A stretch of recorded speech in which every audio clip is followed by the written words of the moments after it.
Salve galera, voltando aqui com esse terceiro módulo, a terceira parte da nossa oficina Fotografia para quem não é fotógrafo, né? É uma oficina proporcionada aí pela Prefeitura de Bitinga, pela Secretaria de Cultura e através da Lei Aldir Blanc, né? Eu tô aí ao longo de 4 vídeos, essa é a terceira parte, falando sobre questões que envolvem a utilização da fotografia como ferramenta, né, como ferramenta de trabalho, para, enfim, para quem não é fotógrafo, para designers, para, enfim, empresários, empresas que precisam usar a fotografia para tirar foto de produto, para outras circunstâncias, ou para quem está começando e gosta de fotografia, tem fotografia como um hobby e pretende começar a se profissionalizar, né? Eu tô falando aqui alguns passos, algumas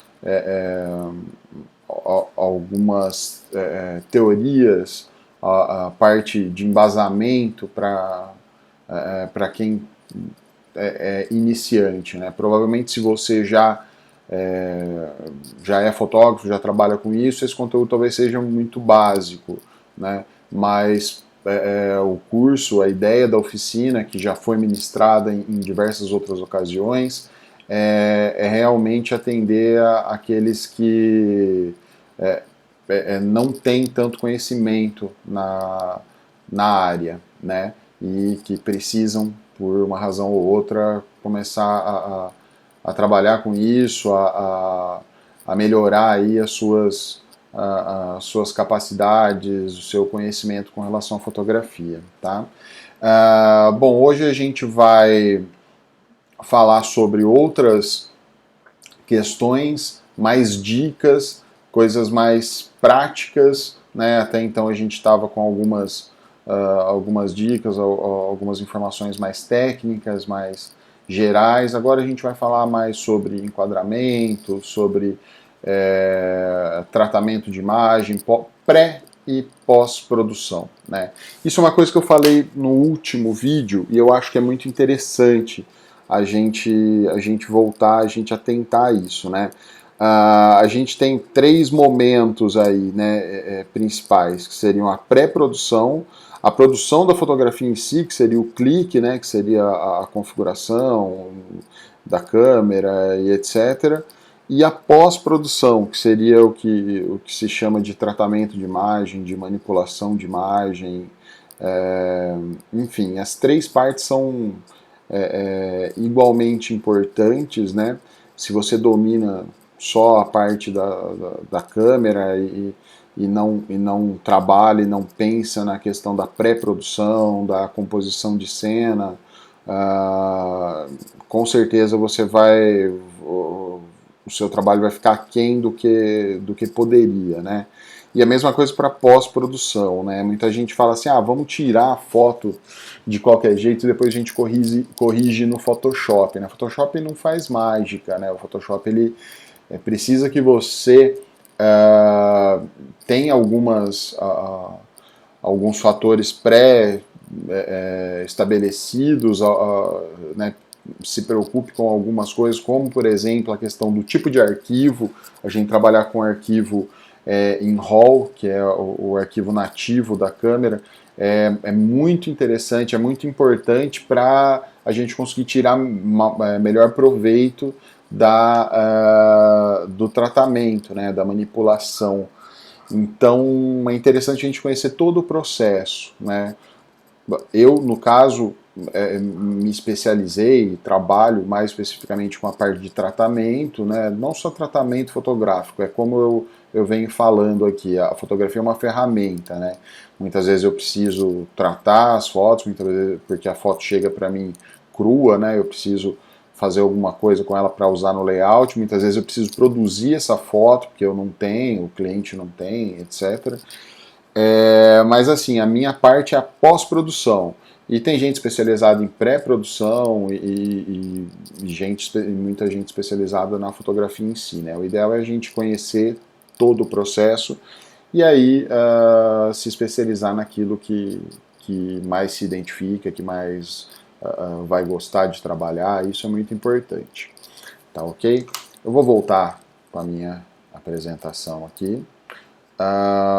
E agora a gente vai começar a falar do enquadramento. Né? Enquadramento é uma parte muito importante, assim, a gente pensar a cena, organizar essa cena, determinar o que é mais importante na cena que vai ser fotografada, né?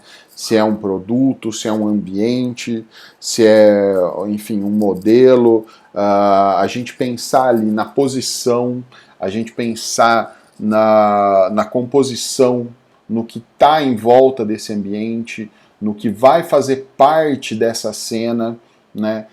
Tudo que a gente conseguir prever, que a gente conseguir determinar antes e fazer isso da melhor forma, né? Encontrar objetos de cena. Já aconteceu muito de trabalhar, na época que eu trabalhava com agências aqui da cidade e tal, a gente precisar fazer fotos de produtos ambientadas e os estúdios de foto da cidade, né, a gente normalmente acompanhava essas fotos e tal, os estúdios tinham ali uma quantidade limitada de objetos de cena, de móveis, né, enfim, de elementos para compor a cena, né? E a gente precisar correr atrás, às vezes, de loja de móveis, ou de brechós, ou de loja de antiguidades, dependendo do tema, né? E buscar elementos que componham essa cena. Então, essa pré-produção é extremamente importante para enriquecer, né, a cena e enriquecer a composição. E o enquadramento ele vem depois, né? Logo depois disso, é quando a gente determina o que é importante, o que é mais importante, o que enfim, o que vai ficar em primeiro plano, o que vai ficar em segundo plano, o que está só compondo a cena e não vai fazer muita diferença ali. Então a gente organizar a cena é a gente determinar a hierarquia de importância entre esses elementos, né? O que é o principal, o que está sendo só, enfim, coadjuvante ali na cena, e como isso tudo trabalha junto, como isso tudo se comporta junto, né? Outra coisa é a questão do plano focal, do foco e desfoque. Eu comentei isso um tempo, acho que no módulo anterior, onde a gente falava sobre o obturador, o diafragma, no caso, né, o diafragma que é o dispositivo que determina o campo focal, determina a quantidade, né, tipo, a abertura desse campo focal. Aí nessa foto de exemplo que eu coloquei, a gente pode perceber que a fotógrafa está tirando a foto ali do primeiro plano de si mesma através do espelho do carro, né, do retrovisor do carro. E está pegando aí na cena um restante de ambientes ali, um lugar onde o carro está estacionado e tal, e isso tudo está desfocado. Então aí ela, né, ela usou uma abertura grande do diafragma, né, onde ela conseguiu, através da sincronização das lentes, né, do ponto de sincronização das lentes, determinar aonde ela queria esse foco, né?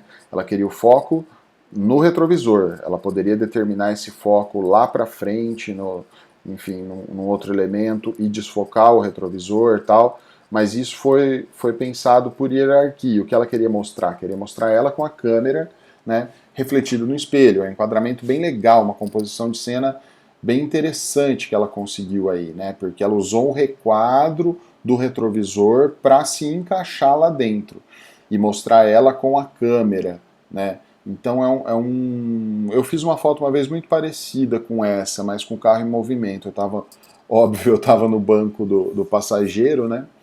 Mas eu fiz uma foto parecida com essa e o fundo em movimento, mas eu não consegui encontrar aqui. Aí eu encontrei essa nesse site aí, que é um banco de imagens. Eu vou falar sobre isso mais pra frente também.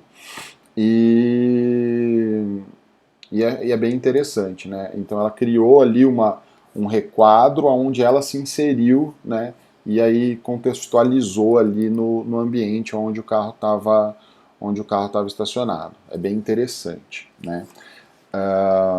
E a questão do foco e do desfoque também é bem legal, assim, né? Ela determinar ali o que é importante com o foco, né? Não só estando em primeiro plano, mas ela está dizendo, ó, aquilo lá é uma cena, está compondo, mas não tem tanta importância. O que importa sou eu com a minha câmera refletidos no retrovisor, né?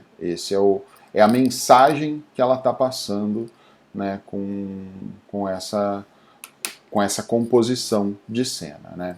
Bom, e para compor as cenas, a gente tem alguns macetes, né? A gente tem algumas regras, alguns estudos que ajudam a gente a determinar isso, né? A escolher a melhor composição de cena, além dos elementos, escolher como vai ser esse enquadramento, né? Um dos principais, né, um dos mais conhecidos, é a proporção áurea, né, ou o método Fibonacci. Né? Fibonacci era um matemático italiano e que desenvolveu essa forma de se enquadrar elementos, né? Então, assim, a gente tem ali um quadrado maior, né, de onde o começo dessa linha, né, desse caracol, ele se inicia na ponta inferior esquerda desse quadrado, né? Então a gente tem um quadrado maior que ele vai diminuindo de tamanho pela metade a cada vez que ele se replica, né?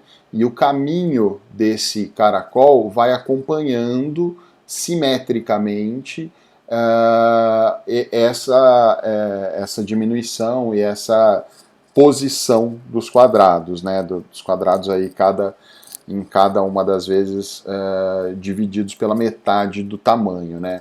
E esse caminho que o caracol, que a linha faz, é o caminho que o olho busca, né? É o caminho que o olho deve buscar para compreender melhor uma cena, compreender melhor uma composição, seja numa fotografia, seja num pôster, seja numa ilustração, seja no cinema, né? Como eu já disse antes, o cinema nada mais é do que a fotografia em movimento, né? Então a gente adiciona aí o áudio, o visual, etc.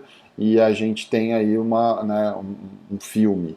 Então essa composição, né, do método Fibonacci, ela é muito eficaz no que diz respeito a criar ali um caminho que o nosso olho vai percorrer e ao longo desse caminho ele vai entendendo e absorvendo a cena, né? Por exemplo, aqui a gente tem um enquadramento de cinema, se eu não me engano é do filme Os Bons Companheiros, e aí a gente tem uma cena que foi baseada ali numa estrutura de Fibonacci, né? Então, assim, a gente tem a parte que o olho começa a procurar pelo que é mais importante, pelo que é mais evidente, né? Pelo que o diretor, no caso, desse filme, ele busca dar evidência aí no caso. E aí a gente sai procurando. E ele sai, né, do plano de fundo, passa pelo rosto do Robert De Niro ali, do ator, e vai chegando até a mão dele segurando o cigarro na boca ali, né, que é o movimento em questão, é o que está acontecendo na cena. Então a gente percorre o olho buscando e chega a esse ponto, né. Então o enquadramento da cena ele não é feito de forma aleatória, né? Ele é pensado, ele é estipulado, ele é determinado pelo diretor de fotografia, né? Porque um filme, além do diretor geral, né, o diretor enfim, né, que determina dentre essas questões muitas outras na concepção de um filme. A gente tem o diretor de fotografia, que se preocupa especificamente com esse tipo de coisa, né, enfim, com a composição, com cores do cenário, e etc. Então, né, bons filmes, eu diria que praticamente todos, né, mas os bons filmes têm sempre essa preocupação mais evidente, assim, né, a gente consegue identificar isso. E não só nos filmes, né, aqui a gente tem talvez a pintura mais famosa, né, do mundo, né, a pintura com certeza mais famosa de Leonardo da Vinci, um mestre renascentista, e que é a Mona Lisa, né? E ela se encaixa perfeitamente na estrutura de Fibonacci, né? Vocês podem perceber que não é a estrutura ela não é necessariamente como a gente tinha visto aqui, da esquerda para a direita ou vice-versa, né? Tudo bem, ela é ideal para a leitura ocidental que ela parta da esquerda para a direita, mas ela não precisa estar necessariamente de forma horizontal, ela pode estar de forma vertical. Aqui ela começa na parte de baixo, né, na parte inferior, que são as mãos dela, que talvez seja a parte menos interessante, né, menos que mereça destaque aí da pintura. E aí ela vai subindo, faz o caminho, até que ela chega e termina no rosto, no sorriso, né, que é o grande, enfim, o grande diferencial, o grande ponto em questão dessa pintura, né, que é o sorriso da Mona Lisa, o rosto, né, da Gioconda, né, como ela é chamada no original em italiano, da pessoa que foi retratada ali, que ainda, né, é um dos mistérios, aí não se sabe exatamente quem foi retratado. Alguns dizem que era um próprio autorretrato do Leonardo da Vinci com feições e roupas femininas, outro de que era uma moça ali que, enfim, que ele conhecia e da cidade de Gênova, se eu não me engano. Mas enfim, né, o sorriso dela, o rosto dela é a parte a parte mais importante, né, da pintura. Então ela se encaixa, né, com certeza o Leonardo, né, pensou nisso, estruturou a sua pintura dessa forma.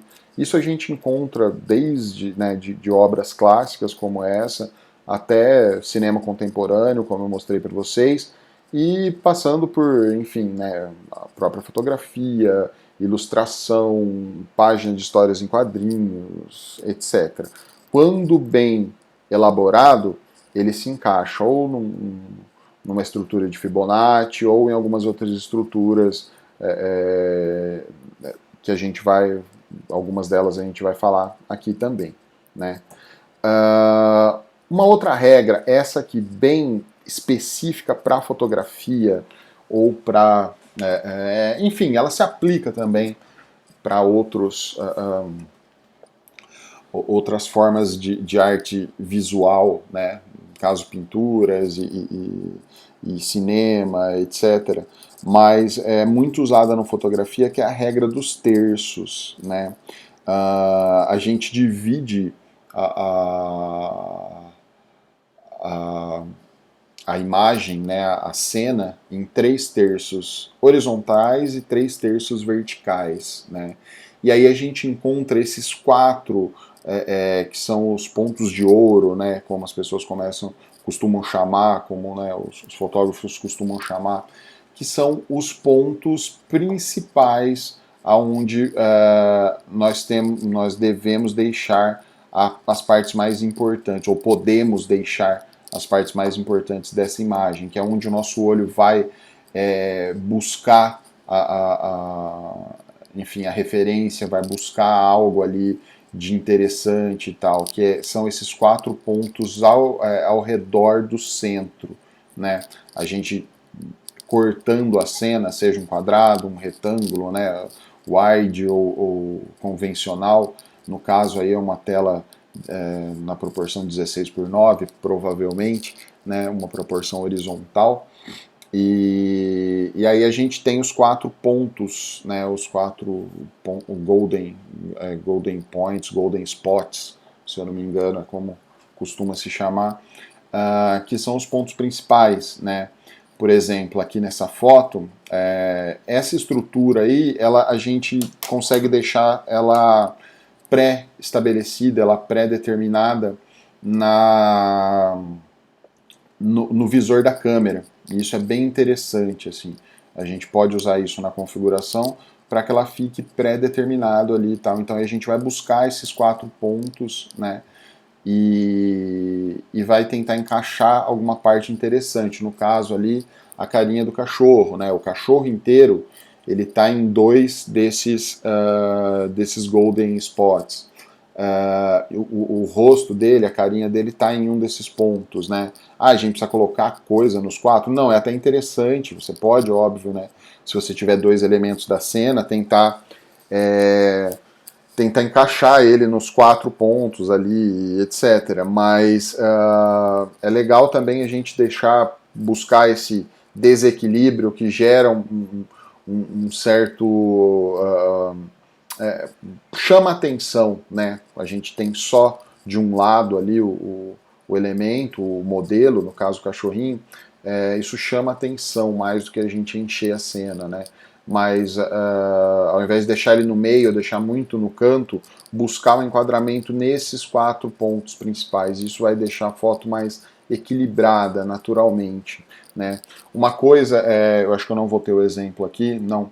Mas uma coisa que também é interessante, nas fotos de close, né, que são as fotos muito aproximadas, né, a gente buscar os golden points nos olhos, né, tipo, você vai tirar uma selfie, você buscar colocar um ou 2 dos seus olhos nesses golden points, né, nesses pontos principais. Isso vai deixar a imagem com uma composição bem interessante, uma composição bem forte, assim, e esse tipo de coisa a gente muitas vezes não sabe, né, como teoria, ou nunca estudou isso e tal, mas quando a gente vê essas fotos, né, que são estruturadas dessa forma, nesses enquadramentos, nesses planos, a gente, naturalmente, a gente acaba gostando mais, a gente acaba, essas fotos são mais agradáveis, né, então a gente, sem saber, a gente tá seguindo aí como consumidor, como, né, seguidores hoje em dia nas redes sociais e tal, a gente está gostando, né, o nosso cérebro, a nossa percepção automática, ela está valorizando isso, né? Então é muito interessante. Uma outra forma de usar a regra dos terços é a seguinte: a gente dividir em 3 terços na horizontal, né? E cenas que, por exemplo, que a gente precisa que a gente está fazendo do horizonte, ou que a gente tem alguma coisa que divida as informações, né? Isso é muito usado em posters de filmes, posters enfim, né, de teatro, né? A gente chama de saia e blusa, né? A parte de cima seria a blusa, a parte de baixo seria a saia. Então a gente divide ali em 3 terços e usa 2 para informação superior e 1 para informação inferior. No caso ali a gente tem, acho que é a Baía de Guanabara, né? E o Pão de Açúcar no fundo. Então a gente tem ali o mar ocupando o 3º terço embaixo, ou o 1º terço, e os 2 outros terços a gente tem ali a composição do céu e do horizonte, né? Pão de Açúcar do landscape ali do Rio de Janeiro, né? Então fica uma composição harmônica, fica uma composição bonita de se ver, bem equilibrada. Que eu comentei nos posters, nos cartazes de filme, normalmente a gente tem a imagem inteira na parte de cima, né? Os posters no caso aí seriam verticais e não horizontais, mas a gente tem uma imagem grande na parte de cima e na parte de baixo a gente tem o nome do filme, diretor, etc. Então a gente equilibra dessa forma, ao invés de fazer isso de uma outra maneira, mais jogada, mais, né, tipo, não organizada, né, desorganizada. Essa é uma forma bem interessante da gente organizar e segmentar as informações, né. Bom, agora vamos começar a falar da pós-produção, que é a minha praia, né, que é a área que eu atuo. A pós-produção da fotografia digital, especificamente, ela é feita através de softwares gráficos, né? A maioria deles é de uma desenvolvedora chamada Adobe. A gente já ouviu falar do Adobe Photoshop, Adobe Lightroom, Adobe Illustrator, né? Esse Adobe é o nome da desenvolvedora, da empresa que desenvolve todos esses softwares, né?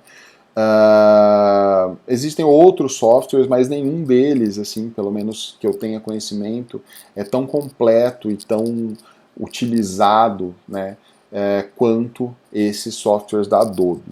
Existem alguns softwares específicos de tratamento de imagem das próprias marcas de câmeras, por exemplo, né? Você compra eu não sei hoje em dia como que está isso, mas antes você comprava uma câmera da Canon, vinha um CDzinho de instalação, provavelmente hoje em dia você deve baixar no, no, no site da empresa, tal, né, com um softwarezinho ali que te ajude a controlar a câmera pelo computador, por exemplo, ou até fazer alguma coisa básica de correção, de tratamento, etc, etc. Esses softwares são legais, né? Mas tirando isso, eu acho que não existe nada que se equipare ou que, né, chegue perto, e nem mesmo esses, né? Eles são bem mais simples do que os softwares da Adobe, né? O Photoshop é o principal deles. O Photoshop é um software que tem mais de 30 anos já e que evoluiu muito, né, na primeira década dos anos 2000. E inclusive ele incorporou o Camera Raw. O Camera Raw era um plugin, era um software externo, né, que se instalava junto ao Photoshop. E aí a Adobe comprou o Camera Raw e nas versões, não digo nem as mais recentes, mas dos últimos 10 anos aí, as versões do Photoshop elas já trazem o Camera Raw como uma função. O Camera Raw ele é é um plugin para se trabalhar os arquivos em RAW, né, que eu comentei antes, que são os arquivos crus, que são os arquivos como vem da câmera, antes de serem transformados em mapa de pixels. São arquivos baseados no fotossensor, né? Então eles têm uma gama de possibilidades de alterações, de configurações muito maior do que depois que ele é compactado para um mapa de pixels, né, para uma imagem do tipo PSD ou até JPEG. Quanto mais, né, compactado, menos possibilidades de edição a gente tem, né. E o Camera Raw é a porta de entrada. Seria uma espécie eu ia dizer que seria como uma sala de revelação, né, mas é quase isso, né, porque isso na verdade seria o Lightroom. O Lightroom é um software que a Adobe desenvolveu especificamente para fotógrafos, né. Isso eu não sei quanto tempo já que o Lightroom tem, né, que ele existe, mas ele é mais recente do que o Photoshop, né.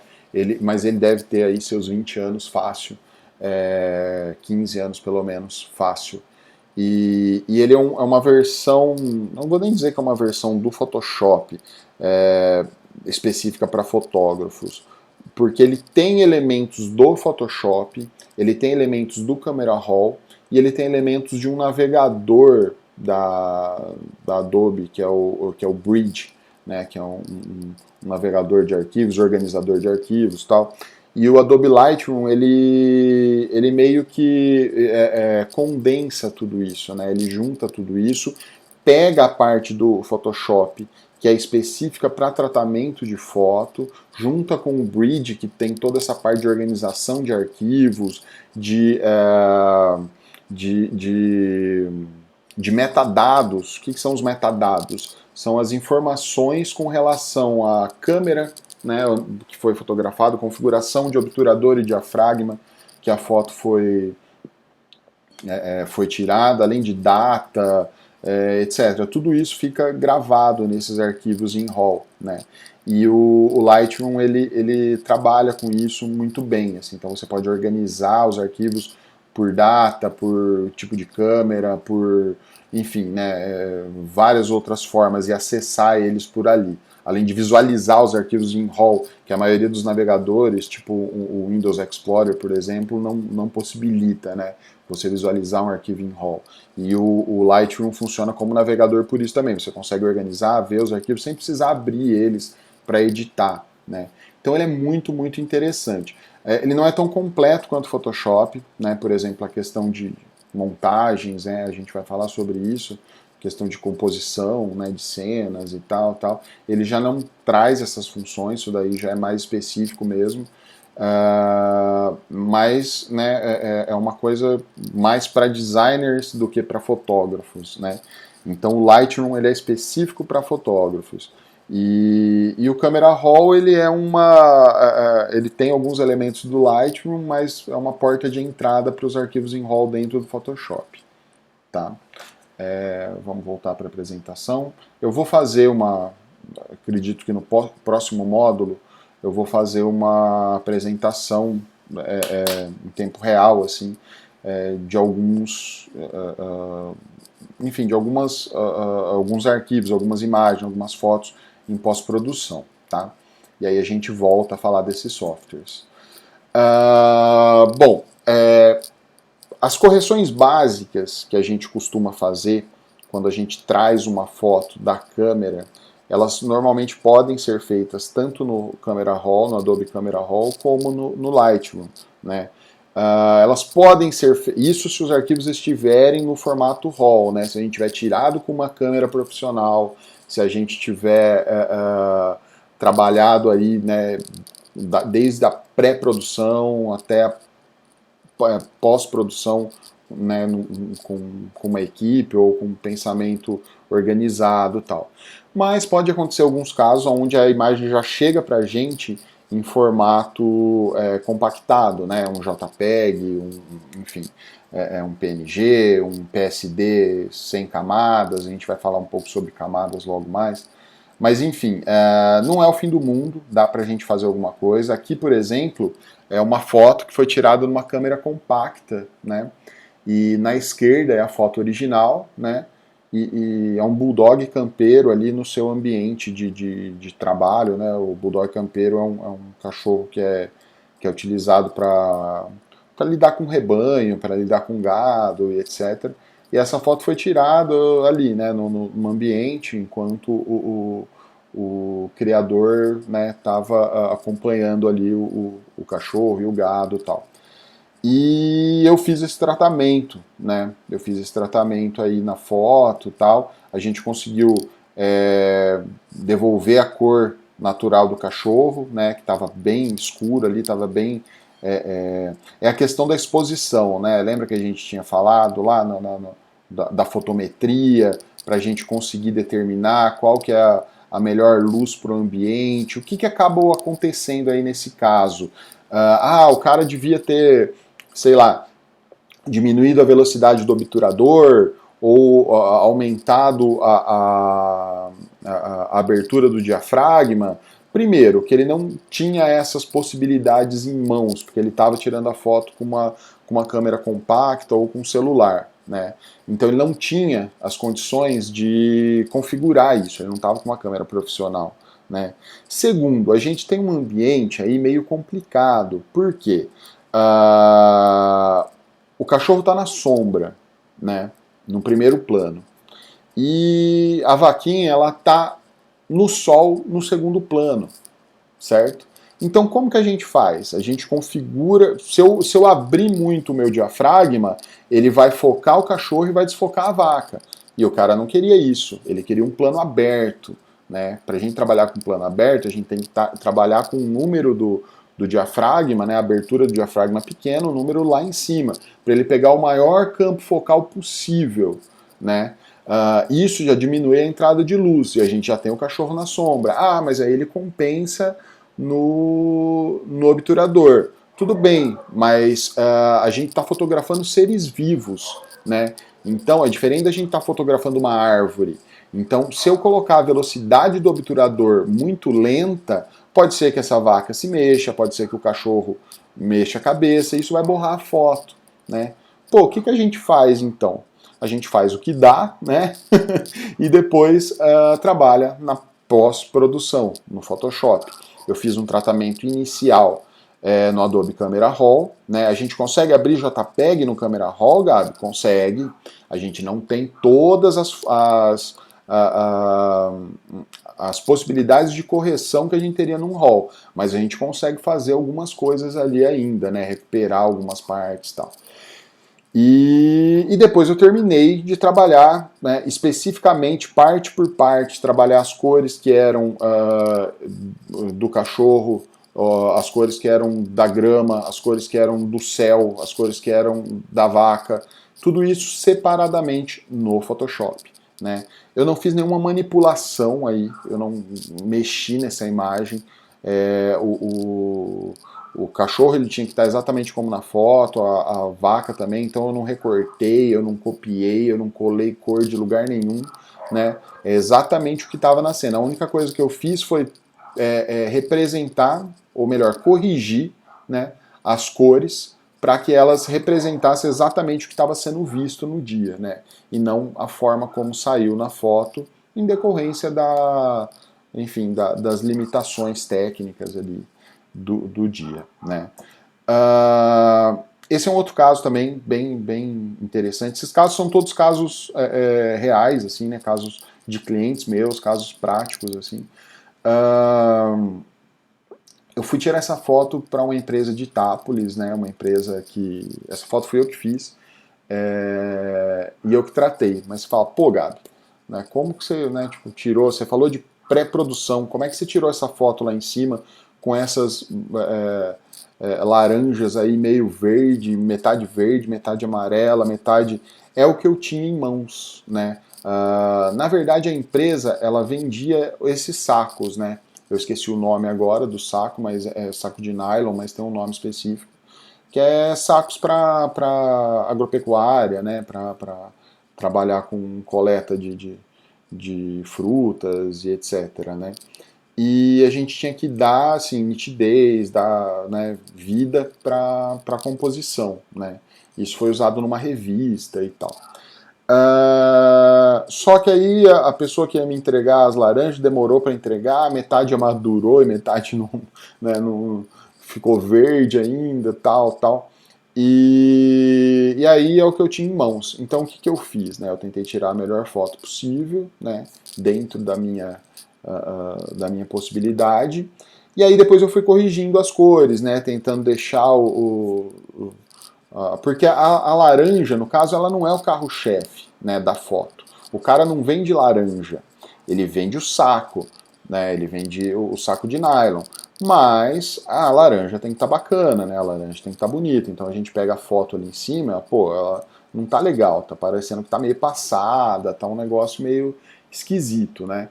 Então aí eu fui corrigindo laranja por laranja, mexendo nos tons, tom de a cor, né? Eu não entrei na questão de cor, luz, de composição de cor, cor pigmento, etc. Porque, enfim, não ia dar o nosso tempo e eu acho que é uma informação muito específica também. Mas a cor digital ela é formada por a cor luz é formada por vermelho, verde e azul, que é o famoso RGB, Red, Green, Blue. Né? Então, as frequências dessas três cores combinadas resultam em todas as cores que a gente consegue ver através de monitores e etc., né? Dispositivos eletrônicos. Então eu fui, né, calibrando ali, mexendo nessas cores, nesses três parâmetros do vermelho, do verde e do azul, até conseguir, né, mexer na cor das laranjas sem mexer na cor do saco, por exemplo, né, ou né, sem estragar a laranja que estava boa. Isso requer aí, às vezes, você trabalhar especificamente numa parte da imagem e não na outra. Então aqui eu usei muito o Camera Raw, né, ele me deu uma mão assim absurda, um ganho assim absurdo, mas eu precisei trabalhar no Photoshop. Isso foi um trabalho que eu fiz há tempos atrás. Hoje eu já faria algumas coisas diferentes, olhando aqui, né? Eu já corrigiria algumas coisas, etc. Tal. A gente vai falar sobre maquiagem digital também, que não é maquiagem de passar batom, de, né, de se produzir aí, mas é, por exemplo, de corrigir imperfeições, né?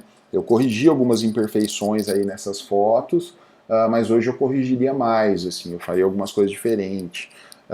E algumas coisas menos, né? Algumas coisas eu corrigiria mais, tiraria mais imperfeições, e algumas eu deixaria mais como natural. Porque um problema também muito recorrente, né, uma coisa que acontece muito em quem manipula foto, é você esquecer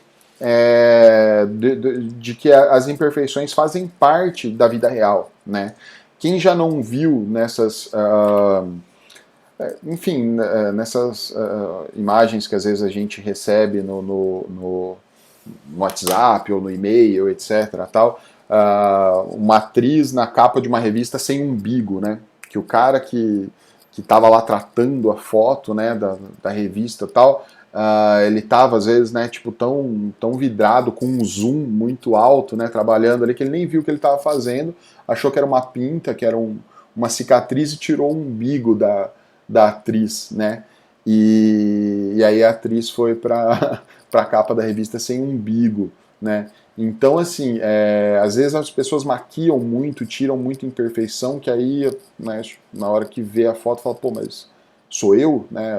A pessoa que foi fotografada, sou eu, né? Falava-se muito do Photoshop na época da revista Playboy. A revista Playboy hoje em dia acho que, né, nem é publicada mais, mas falava-se muito de Photoshop, tinha atrizes que faziam questão de que as fotos fossem tratadas no Photoshop, outras, pelo contrário, né, não queriam de jeito nenhum, queria ser fotografada no natural, né, para, né, enfim, manter ali as características. E isso tudo era uma discussão, né, que tornou-se pública durante muito tempo, né? O Photoshop ficou conhecido talvez por isso, por essas fotos de modelos e tal. Ficou mais conhecido. E, e é assim, eu acho que o segredo é o meio termo, né? Você não se esquecer de que você está tentando representar ou tentando melhorar uma cena real, né? E ao mesmo tempo tentar, né, tirar o máximo ali né, das imperfeições. Digamos assim, às vezes a pessoa está com uma espinha, beleza, aquilo lá não é parte dela, você tirar essa espinha para que, né, na foto não eternize uma coisa que é temporária, eu acho normal. Mas você tirar uma pinta, né, uma cicatriz, um umbigo, eu acho que é uma coisa complicada. Às vezes você mudar muito a fisionomia da pessoa também, acaba nem parecendo a mesma, né? E tem uns Photoshop bombs aí, Photoshop fails, né? Umas coisas assim que rolam na internet, que a galera empolga muito no Photoshop e acaba fazendo umas coisas meio estranhas, né? Isso é uma coisa que tem que se tomar muito cuidado para quem for trabalhar com isso, né? Voltando aqui,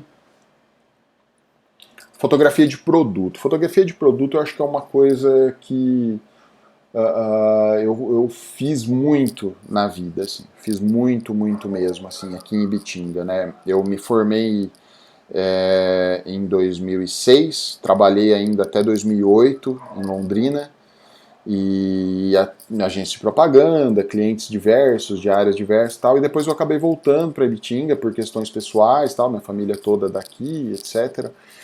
E aí eu caí no meio da cama, mesa e banho, né? Então era muito assim, 90% dos clientes que a agência que eu trabalhava na época atendiam eram de cama, mesa e banho.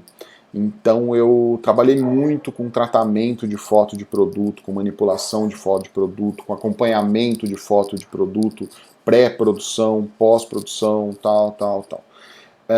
Existem algumas questões muito específicas, né? É um mercado assim, foi um aprendizado muito grande para mim, porque a preocupação com as cores, por exemplo, né, como a gente tinha, como eu comentei nos módulos anteriores, era uma coisa que quando você vai fazer uma foto, sei lá, de algum outro produto qualquer, de alguma outra área qualquer, talvez não se dê tanta importância, né? Mas aqui, por conta de se tratar de decoração, né, dessa parte aí de tecidos, e as cores mudam muito de coleção para coleção, então às vezes uma variação mínima ali já é muito importante para quem é do meio, para quem é do ramo, etc. Então a gente acabou criando ali uma série de questões específicas para a fotografia de produto de cama, mesa e banho especificamente, né, falando de Bitinga. Como, né, você se preocupar com a matiz da cor, né, com a matiz principal da cor ali que você está, com a tonalidade da cor que você está tratando. Por exemplo, se a gente der uma olhada nessa foto dessa boneca aí na esquerda, ela está num ambiente meio azulado, né, a foto foi tirada num ambiente onde a luz era fria. Então era um rosa, um rosinha bebê que ficou meio lilás, né? Isso pode dar um problema muito grande, porque se a pessoa comprar um lilás e receber um rosa bebê, às vezes, né, tipo, ela vai devolver esse produto e vai, enfim, né, causar problemas aí pro vendedor. Então, a gente tinha uma preocupação muito grande em ter amostras dos tecidos sempre em mãos, né, para poder saber exatamente o que a gente estava, aonde a gente estava querendo chegar, né, no tipo de produto que a gente estava se baseando, porque a foto, né, ela sofreu influência. Então, às vezes a gente vê aquela foto ali e acha que o tom é um lilás, né, e aí é só ajustar a nitidez e uma coisa ou outra e tá bom, mas não, a gente tem que, né, chegar no tom original da foto. E existem mecanismos para isso. O ambiente onde é feito o tratamento, eu digo a sala onde é feito o tratamento, ela precisa ter, ela não pode ter nenhuma cor muito forte nas paredes, porque o reflexo ele interfere a nossa visão também, né, a nossa percepção das cores. Então precisa ser um lugar com paredes neutras e etc. E aí várias outras coisas, por exemplo, a gente trabalhar o limite da nitidez do produto para que a gente consiga perceber, por exemplo, a trama do tecido, né, para o comprador que entende, que gosta, né, que está procurando especificamente um produto de um tecido mais grosso, ou mais fino, ou mais leve, ou mais pesado, né, ou de algodão, ou de poliéster, ou etc., ele conseguir enxergar isso, né? Então aí a gente tem que trabalhar essa questão da nitidez no Photoshop para dar um realce nos detalhes, na lã ali do cabelinho da boneca, nesse tecido do rosto da boneca, etc. Né? Então tudo isso é de uma importância assim, muito grande para esse mercado de cama, mesa e banho. E requer assim, alguns conhecimentos muito específicos, né, de quem trabalha com essa pós-produção, né. Aqui é um outro caso, né, uma fotografia de cama, né, mais especificamente de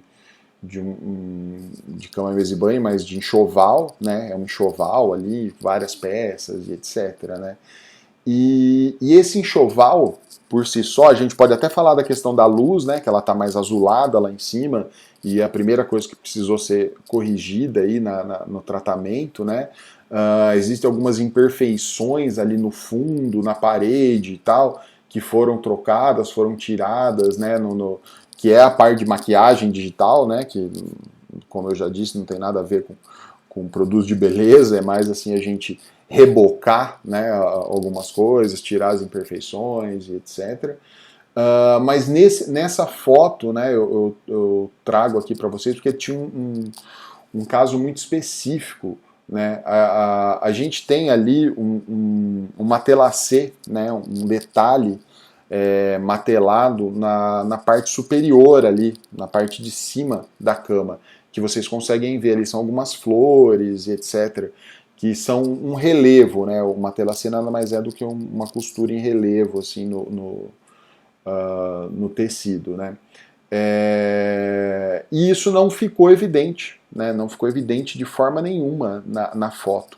Foram feitas sei lá quantas fotos e isso não ficava evidente, porque era um detalhe muito sutil, né? E num produto branco, né? Então foi uma dificuldade muito grande, né? Essa foto meio que me marcou, assim, foi uma dificuldade muito grande para a gente conseguir trazer à tona para que ficasse visível esse detalhe que era o grande lance, o grande diferencial que ele tinha, esse detalhe aí do matelassê na parte superior e etc. Então, cada caso vai ser um caso, cada caso específico, assim, né, nesse mercado aí, principalmente no mercado de cama, mesa e banho, requer uma série de conhecimentos e de experiência e enfim, né, de macetes aí para que a gente consiga recuperar. Essa foto eu acho que nem foi a foto final, eu estou olhando ela aqui, o ambiente no fundo, ele tá com uma nitidez muito forçada, assim, provavelmente nem foi a foto final que eu usei, mas foi a foto que eu consegui resolver essa questão do matelado ali em cima, né, do volume, do relevo e etc. Através de... Aí rolou fotomontagem, ali rolou uma série de funções ali dentro do Photoshop que, enfim, que tomaram muitas horas de trabalho, né, e que acabaram criando aí uma experiência, né, eu acho que tudo é válido, então na época eu lembro que eu fiquei muito, né, ansioso com isso, muito não dava certo e tal, mas depois eu acabei descobrindo algumas formas, algumas coisas ali na tentativa e erro, estudando, vendo, né, hoje em dia a gente tem muitos vídeos, a gente pode procurar, mas casos específicos como esse, né, você não vai encontrar, né? Você vai ter que testar, vai ter que fazer testes ali, às vezes o prazo não te permite também buscar coisas fora, né? Você tem que trabalhar com o que você tem em mãos. E, enfim, hoje eu me orgulho disso, né? Embora não trabalhe mais com fotografia de produto já há algum tempo, né? E aí, um caso bem específico de fotomontagem, de fotocomposição, né? Que é uma coisa que eventualmente eu ainda faço até que bastante, não tanto com fotos, mas com desenhos, mas enfim, né, manipulação de imagem é uma coisa e fotomontagem, fotocomposição, como nesse caso aí, é outra, né? Essa foto, eu não tenho o anúncio aqui, mas essa foto foi usada para um anúncio de uma empresa de segurança, né? E o tema da campanha era assim, tipo, eu não lembro os dizeres, mas era alguma coisa assim, né? Tipo, a tua empresa de segurança, né, é de confiança, a tua empresa de segurança tem, né, enfim, né, fazendo uma brincadeira aí, chamando os concorrentes de poodle, né, colocando um poodle ali numa rua escura com um capzinho de polícia, de segurança, tal, falando assim, a tua empresa é um Doberman ou é um poodle, né? E aí na outra página tinha, né, o logo da empresa, tal, e um Doberman, tal, todo grandão ali, fazendo essa referência, né? Aí já é uma questão mais de publicitários, né, marketing, etc. Tal, nem é tanto mais a minha praia também, a minha parte é mais, né, de visual, né, de design e tal, mas era o tema, só para, né, ficar claro qual era o tema da campanha. Então a gente precisava, os caras piraram lá, né, não, ó, vamos colocar um poodle tal numa rua escura à noite. Eu falei, tá, onde que a gente vai conseguir uma foto de uma rua escura com um poodle? É impossível. Como que a gente vai fazer essa foto? Eu já comentei antes aqui que foto de cachorro é uma coisa muito difícil, né? Foto de animal de estimação é muito difícil de você fazer, né? Eles, tipo, você tem que chegar a ter uma câmera, uma lente teleobjetiva para você tirar foto de longe, enfim, né? Em alguns casos, a foto, a ideia, né? A ideia pode ser muito boa, mas a execução ela é quase impossível de se fazer, né? Ela requer assim uma série de combinações assim que é impossível você fazer só com um clique, né? Então mesmo uma pré-produção absurda, se os caras encontrassem um poodle treinado, uma rua escura, né, do jeito que eles queriam, tal, uma câmera boa, não sei o que, podia dar tudo errado. E outra, tem a questão do prazo, né? Isso daqui não é uma. Isso daqui foi feito por uma empresa local, então não é um caso assim, tipo, sei lá, de uma agência de São Paulo com uma verba, embora, né, hoje eu já saiba que as coisas não são bem assim, né, eu já tenho experiência de ter trabalhado com agências também das capitais, etc, e é tudo bem parecido, assim. Mas eu digo a questão da verba, né? Às vezes você tem prazo, verba para trabalhar e para testar e para dar certo, dar errado. A gente não tinha isso, né, na ocasião. Então a gente tinha que trabalhar com o que tinha em mãos, né? Mas voltando ao que eu estava dizendo, por exemplo, uma foto feita, sei lá, às vezes a gente vê numa revista uma menina pulando uma cama elástica com uma bolacha na mão, um biscoito na mão, um caderno na outra e segurando um cachorrinho aqui e tal. Como que essa foto foi feita? Né, a menina ficou pulando o dia inteiro na cama elástica, com a bolacha na mão, e o cara ficou tirando foto até que uma foto tirou 1000 fotos, até que uma foto ficou perfeita? Não, foi feita uma fotomontagem, né? Ela tirou só foto só da menina, às vezes só do rosto da menina em uma foto, só da mão da menina segurando a bolacha em outra, só da outra mão segurando o cachorrinho em outra, e isso foi feito uma composição de cena, né? É muito mais prático do que se pensa e é muito infinitamente mais prático, menos oneroso do que você criar essa cena e ela sair perfeita, né? Que é uma coisa quase impossível. Então isso é muito feito na publicidade, é uma coisa muito natural. E aqui o que foi feito? Foi encontrado, a gente encontrou na época a foto de uma rua, né, que se enquadrava bem naquela questão da composição da cena, tal, tinha um espaço em cima para a gente colocar o texto, a chamada, o espaço embaixo para a gente colocar a informação com logo, telefone, etc. Aquela história do 3/3, né, saia e blusa, etc. Beleza, aí achamos um poodlezinho. É óbvio que não encontramos um poodle com cap, aí achamos o cap.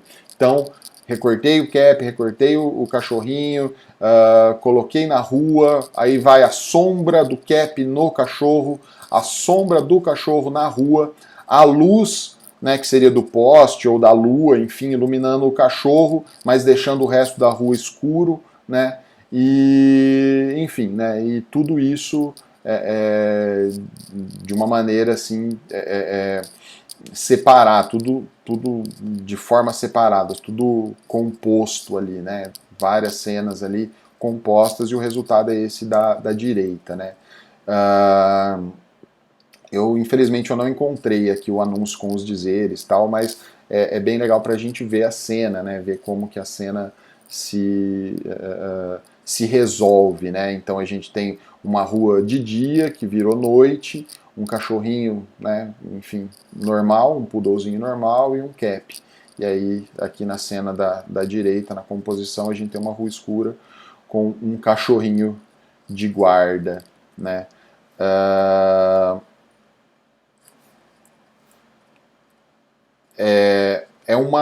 Esse tipo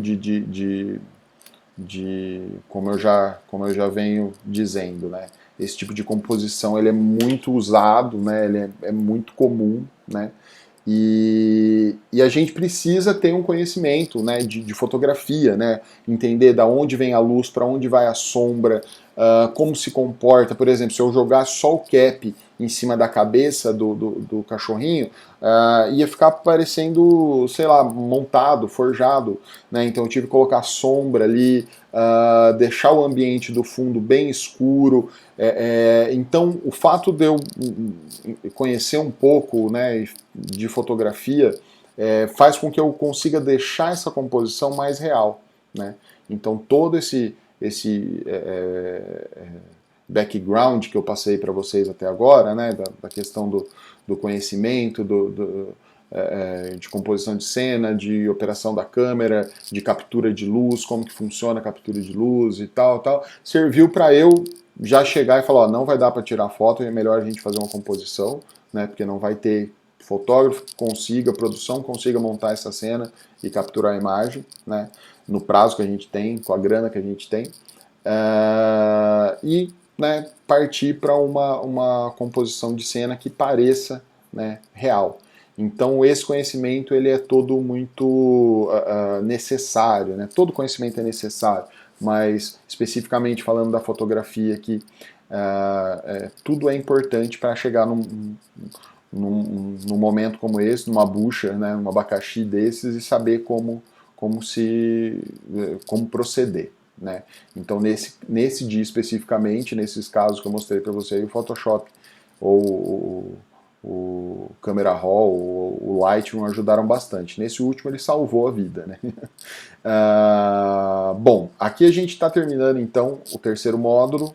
A parte teórica fica por aqui. A gente já mostrou alguns exemplos, né? Mas no próximo vídeo eu vou mostrar algumas cenas, ou melhor, algumas composições de fotos, alguns tratamentos de imagem em tempo real. Tá? Vocês vão poder acompanhar pela tela do Photoshop, etc.